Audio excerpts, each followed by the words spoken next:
সময় হবে শেষ, তোমরা হবে পেরেশান। থাকবে না, তোমাদের হাতে সময় আর থাকবে না।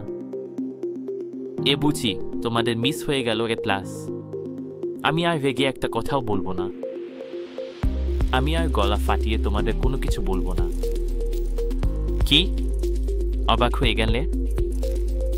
আমি আসলে এবারের এসএসসি পরীক্ষার্থীদের উদ্দেশ্যে এ কথাগুলো বলেছি, কারণ তোমাদের অনেকেই সৃজনশীল প্রশ্নের উত্তর লিখতে গিয়ে প্রথম প্রশ্নে 40 মিনিট, দ্বিতীয় প্রশ্নে 30 মিনিট, তৃতীয় প্রশ্নে 25 মিনিট করে লাগিয়ে শেষের উত্তরগুলো তাড়াহুড়ো করে লিখো এবং অনেক ক্ষেত্রে 10 থেকে 20 নম্বর পর্যন্ত ছেড়ে আসো।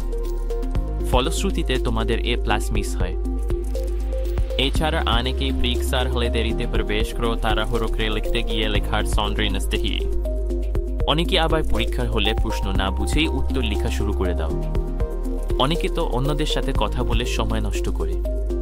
এভাবে অসচেতনতার কারণে তোমাদের পরীক্ষা ভালো প্রস্তুতি থাকার কারণেও খারাপ হয়। এরকম ভুল শেষে সারা জীবনের কান্না হয়ে থাকে। তাই আমি সাকিব স্যার চাচ্ছি তোমাদের ভালো ফলাফলের